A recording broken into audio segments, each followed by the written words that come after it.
Come on, lady, give us a great big smile. What about it? One on your jack. I mean on your own.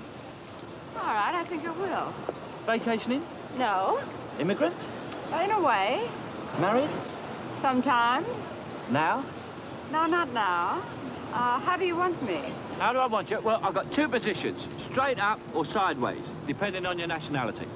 I'll tell you what, I'll have you against the ships. All right, I've always been partial to the Navy. Hi, welcome back to WFP Reviews, looking at classic British film. This time, by popular request, a movie that was nominated for 5 Oscars and 6 British BAFTA awards. Back in the 1960s, moviegoers saw 3 films that unveiled a new star named Michael Caine and underlined his talent and versatility. The first was the epic Zulu, showing that he could stand alongside major stars like Jack Hawkins and Stanley Baker. The second was the Ipcress File, showing he could successfully carry the lead in a genre picture, playing a spy.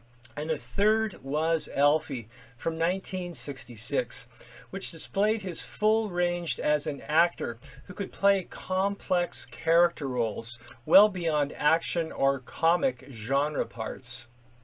Alfie is the portrait of a London hustler, a charmer, and a womanizer. He's always got a ready smile and a funny story. But inside, Alfie is a very damaged man.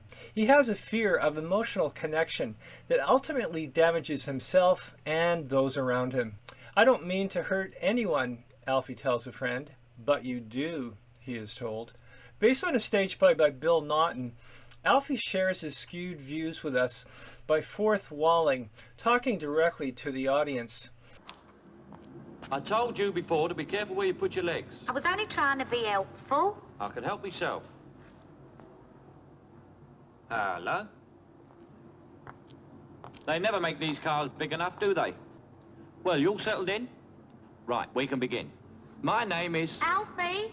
Just like the scheming Richard III, or Alex in Clockwork Orange, Alfie attempts to both charm us, as he charms some of his friends, and win us over to his rules on dealing with others, especially women.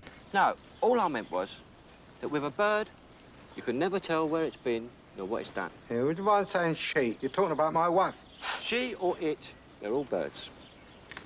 What you got to do, Harry, you start living for yourself, like I do. Some of what he says is darkly funny and offers sad truths about human nature. A main theme is how some people are attracted to aloof and abusive personalities.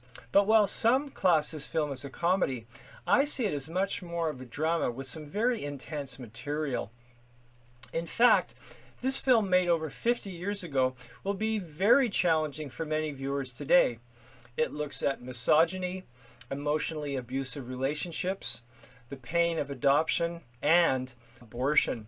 Under the expert direction of Lewis Gilbert, this film never pulls any punches.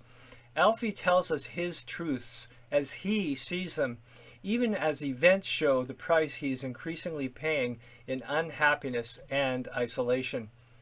Exactly how Alfie got to be Alfie is never fully explained.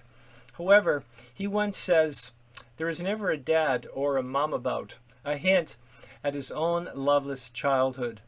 And while the adult Alfie is often callous, he's no sociopath. Events with an adopted boy and emotionally wrenching scenes around an abortion show a man who's capable of caring, but terrified of human attachments. Filmed on location around London, the movie boasts a strong supporting cast. Shelley Winters stands out as Ruby. She's a rich, worldly woman who takes Alfie as a plaything, but lives on her own terms. She's a vivid contrast to the victimized women in Alfie's life. Winters only has 3 scenes, but she's a powerhouse and shows Alfie some sobering truths about his future. Others in the cast include Eleanor Braun from Bedazzled, Paul McCartney's fiancée Jane Asher, who inspired several Beatles songs, by the way, Denholm Elliott as the abortionist, and Alfie Bass from the Lavender Hill Mob. The movie also features a salty jazz soundtrack by jazz legend Sonny Rollins that is perfect for the urban setting. It's never intrusive, but upbeat or somber as needed. Finally, what really makes Alfie worth watching, or watching again, is enjoying an early look at Caine's unflinching honesty when playing a flawed character, as he'd later do playing a killer in Get Carter or a crime boss in Mona Lisa.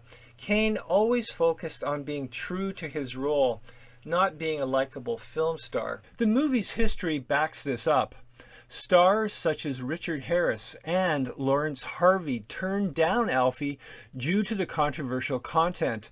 Even Terence Stamp, who played Alfie in the stage version, decided to pass but recommended his roommate, Michael Caine.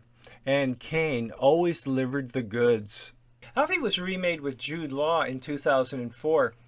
In a somewhat softened version that lacked the bite of the original. You can see the 1966 Alfie on streaming services including YouTube. As always, thanks for watching. Remember to subscribe if you haven't, and come back soon to Waltz Flicks Picks.